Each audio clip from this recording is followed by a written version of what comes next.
So tell me about HB 45, what it does, and why you brought it. Sure. HB 45, simple bill. All it does is it increases the penalty on injurious conviction of child abuse from a Class A misdemeanor to a Class E felony.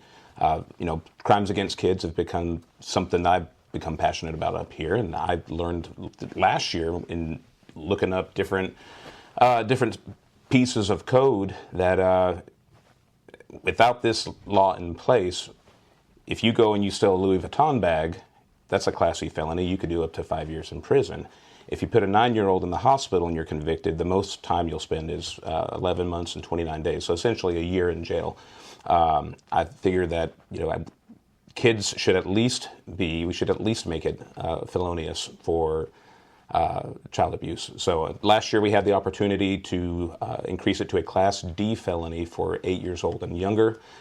This bill last year passed.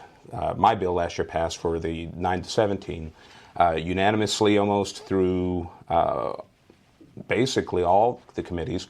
Last year was a tough budget year. We were not able to get the funding for it, and so I brought it back this year in hopes that we'll get it passed.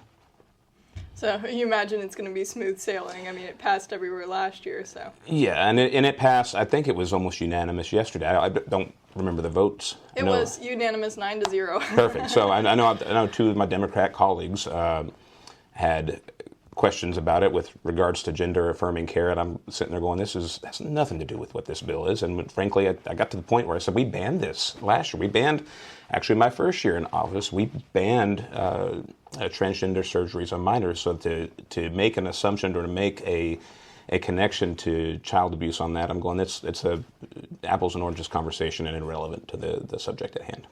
Well, I look forward to seeing where this goes. Thank you. Me too. Yeah, I'm very much so hopeful that we get this across the finish line this year.